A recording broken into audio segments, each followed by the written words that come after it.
Welcome back. Thank you so much for staying with Monday Special. The hashtag is Monday Special KE on Twitter. Text us on 22422. A very short intro for our guest tonight.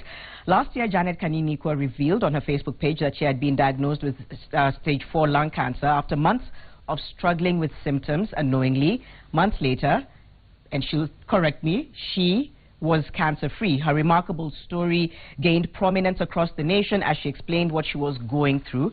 She's now with us in studio. Welcome. Thank you so much. It's surreal and it's amazing to have you here after having documented such a remarkable story. I think before we get into it, there's one or two tweets. There's some questions that people have asked. Let's bring those up. I'm being told by my director. Macau Judy says, how I wish that we come out and go for screening. Cancer can be treated when detected earlier. So that's just a tweet based on that. And Raymond Langat says the government should focus more on management and cure of cancer. Okay, we have one more. What challenges is she facing as she is in recovery? We'll ask her in just a few moments. Thank you so much for talking to Citizen TV. So stage 4 cancer, there's cancer, then there's stage 4. So tell us the facts about cancer stage 4. Well, basically, cancer is measured in different stages, depending on how much it has spread in the body. So stage 1 and 2 are when it's localized within one area. For instance, I had lung cancer, so if it was just in the lung, that would have been stage 1, maybe stage 2. But stage 3 and 4 is pretty much that cancer has spread around the body. So like in my case, it was also in the lymph nodes, abdomen, liver, and my bones. Yes. And I think a lot of people, including your doctors, and you can tell us about that, say that it's rare for someone to come out of that. It is. Do you know how or why you managed to come out of it? You know what, the first thing I'm going to say is all glory to God. Right. Okay? Yeah. Because it's even said in the Bible, the blind man was not born blind because he had sinned. It was so that God's glory can be seen manifested in him, the healing. So I believe he's the one who decided that the treatment will work or the fruits that I ate will work. That's about it. But also, it's very important to have complete faith. Okay. That's one thing that I was told by my friends at that time. And it's very important to have prayer warriors on your side. And this is one area where I will forever be grateful to Kenyans. Kenyans prayed for me. People who don't know me, they only saw me as a face on TV. And they did so much for me. They prayed, and then of course they helped me with finances as well. It's important for a patient to have peace of mind, okay? Because if your mind gives up, if it's not at peace, your body will read that as a message saying, you know what, let's just give up. Let's just die right now. Okay, there's no point. So mindset, very important. It's very, very important. All right. I know we have a few images that will be running throughout most of the interview of Janet's journey. So we'll bring those up as we continue talking to her. You're a Kenyan. You've been through our healthcare system. Are we doing enough for our people, and what needs to change? Honestly, we need a lot more medical personnel, especially doctors who are trained oncologists. Equipment and facilities. Look, before I went to India, my lung was supposed to be cut open so that the lesion which had been seen could be removed. Okay. The problem was this. There was no assurance that that was the cause of the deep vein thrombosis, because remember initially I had deep vein thrombosis and we're trying to figure out what is causing it. So I was going to undergo surgery, and yet when I went to India, we found that the cancer had spread around my body. So the surgery really wouldn't have made any sense. So we have a lot of misdiagnosis which is happening here because we do not have sufficient equipment and facilities. I long for the day when a PET scan machine is going to be brought into Kenya because it looks at the body once over. None of this going in for an MRI here, another day going for a CT, another day an ultrasound for different parts of the body, which is expensive, time-consuming, and, you know, most people can't access that. But I will say something. A wonderful improvement is that NHIF is now helping patients pay for chemotherapy and radiotherapy and even outpatient get the CT and the MRI scan. So that is a big thumbs up for NHIF. Right, and I know they've been really sort of like giving it exposure, so people just need to be more aware of that and take it on. Tell us a little bit more about lung cancer. In your case, what exactly caused it? You know, that was... That baffled the doctors, because my father 8.5 years ago was diagnosed with lung cancer stage 4. The same thing I had. And then I was diagnosed with it. So initially the doctors asked, did your father smoke? I said no.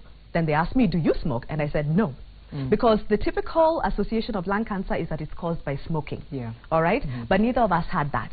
So here's the thing about cancer. No one can really say for sure that genetics caused it or smoking caused it. There are people who in their 60s and 70s smoke and drink every day and they don't have cancer. So it's complex, huh? It is a complex thing. It's a complex thing. But just speaking on that, because you've touched on lifestyle, so to speak, there is that correlation. And because now you're a health ambassador, you're a media consultant, but going back to the health ambassador aspect, how concerned are you regarding the lifestyle that Kenyans lead and that correlation to cancers? Is there any concern from your end? Is there something that we really need to be aware of? You know what? Prevention is better than cure. Okay? There are people who are strict vegetarians who have developed cancer.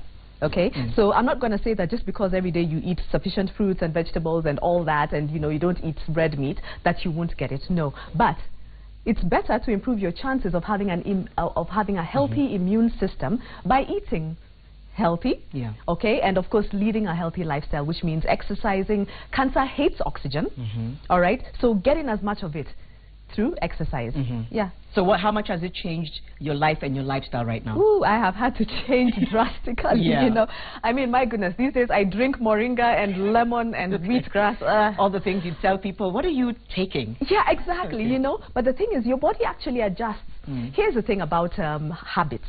We've grown up doing a lot of things that could possibly be harmful to us as far as diet is concerned. But once you start doing something and doing it regularly, your body reads that as saying, oh, okay, is this what we're doing now? And it will adapt. And listen to your body. This is one of the therapies that I've been getting at Faraja Cancer Center. When you listen to your body, it actually tells you, hey, that chapo you've just eaten, I'm reacting badly to it. Okay, maybe you have gas, maybe you have... So if you listen, your body will actually tell you, that's not good for me. That's good to know, because I think people ignore that and think, oh, it's just today, maybe something's wrong. Because it's delicious. Right. Yeah, so it's good. You mentioned mindset is very important, but the other thing that we saw you really talk about and bring in was family, friends. How important was that in your journey and your healing process? That was so important, Janet. Let me tell you, there were days I don't know what to say. I felt like giving up. I was just down. I didn't want to talk to anybody. I mean, even my mom and my sister, honestly, there are days I chased them away from home. I said, I don't want to talk to any single person. And whatever little energy I had, I knew that I needed to use it to show my kids that mommy is okay. She's locked herself away in her bedroom, but it's very difficult. And that's why I would encourage any patient out there, any loved ones, if you know that your family member is going through cancer, please be there for them. It is not easy for them. They may lash out, they may be in a mood, but it's because patients are confused. We have no idea what's going on with us and why it's happening to us in the first place. Did we do something wrong to deserve this? So please, be there for somebody. If it's a colleague, be there for them, okay? And please don't be, Woisha, you've got cancer.